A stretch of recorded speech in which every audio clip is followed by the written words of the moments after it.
Students, आज एक बार फिर अपन संरचना समवायता का रिव्यू करते हैं, रिवीजन करते हैं वापस। 4 तरह की संयोजकता हमने पढ़ी: हाइड्रेटेड, लिंकेज और बंधक, उपसहसंयोजक, लिगेंड।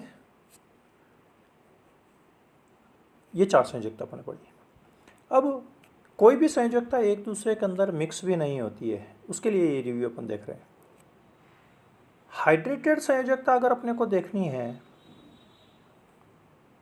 तो H2O लिगेंड जरूरी है। अगर मैं ये देखता हूँ ऊपर वाला मॉलिक्यूल, ये इसके अंदर H2O लिगेंड ही नहीं है, अगर H2O लिगेंड ही नहीं है तो हम इसकी बात कर ही नहीं सकते हैं, हाइड्रेटेड आइसोमेरिज्म की बात कर ही नहीं सकते हैं। ठीक है, तो सभी स्पेसिफिक है।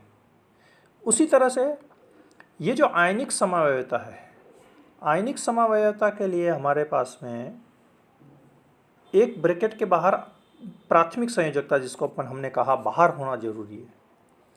अगर मैं ये मॉलिक्यूल ले लेता हूँ उपसहसंयोजक अलग, जिसमें पहला भी ब्रैकेट है और दूसरा भी ब्रैकेट है, तो इसमें मेरे पास में आयनिक संयोजकता है ही नहीं, तो यह आयनिक संयोजकता शो ही नहीं कर सकता है।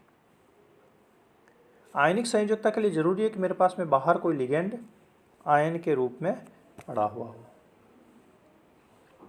ठीक है। बंधक समवायता के अंदर इसके स्पेसिफिक लिगेंड है जिसके 2 मुंह हो। जैसे साइनाइड में CN को मैं कैसे लिख सकता हूँ, NC भी लिख सकता हूँ, तो ये यहाँ C से भी जुड़ सकता है, ये यहाँ N से जुड़ेगा।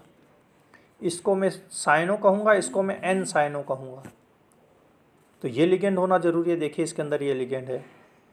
ठीक है। NO2 होना जरूरी है, दूसरा लिगेंड। NO2 भी लिख सकता हूँ मैं इसको, और ONO भी लिख सकता हूँ। इसको मैं N नाइट्रो कहूँगा, इसको मैं O नाइट्रो कहूँगा, तो ये लिगेंड होना जरूरी है। CNS थायोसाइनाइड, NCS और SCN, ये तीनों प्रकार हैं इसके। ये थायोसाइनाइड, ये N थायोसाइनाइड और ये S थायोसाइनाइड, S से जुड़ा हुआ, ये N से जुड़ा हुआ, ये C से जुड़ा हुआ, ये ओरिजिनल थायोसाइनाइड है। तो ये 3 लिगेंड होगा तभी बंधक समवायवता शो होगी। देखिए इस बंधक समवायवता के अंदर ये तीनों लिगेंड होने जरूरी है। अगर मैं केवल H2 और NH3 लेकर के बंधक समवायवता शो करना चाहूँ तो वो बिल्कुल शो नहीं कर सकता है, उसके लिए उसकी स्पेसिफिक लिगेंड्स जरूरी है। उप सहसंयोजक समवायवता के अंदर दोनों मेरे पास में ब्रैकेट होने चाहिए, उप सहसंयोजक क्षेत्र होना चाहिए, धनायन भी और ऋणायन भी। अगर मैं कहूँ कि इस यौगिक के लिए मैं उप सहसंयोजक क्षेत्र समवायवता शो करना चाहूँ, नहीं कर सकते हैं, क्योंकि दोनों ही ब्रैकेट चाहिए, दोनों ब्रैकेट एक्सचेंज होते हैं। ये धनायन है, ये ऋणायन है, अगली बार में ये धनायन बन जाएगा और ये पीछे ऋणायन आ जाएगा, जो यहाँ उदाहरण के अंदर यहाँ अपने को देख दिया हुआ है। लिगेंड समवायता में, ये लिगेंड समवायता के अंदर मेरे पास में ऑर्गेनिक लिगेंड होना जरूरी है।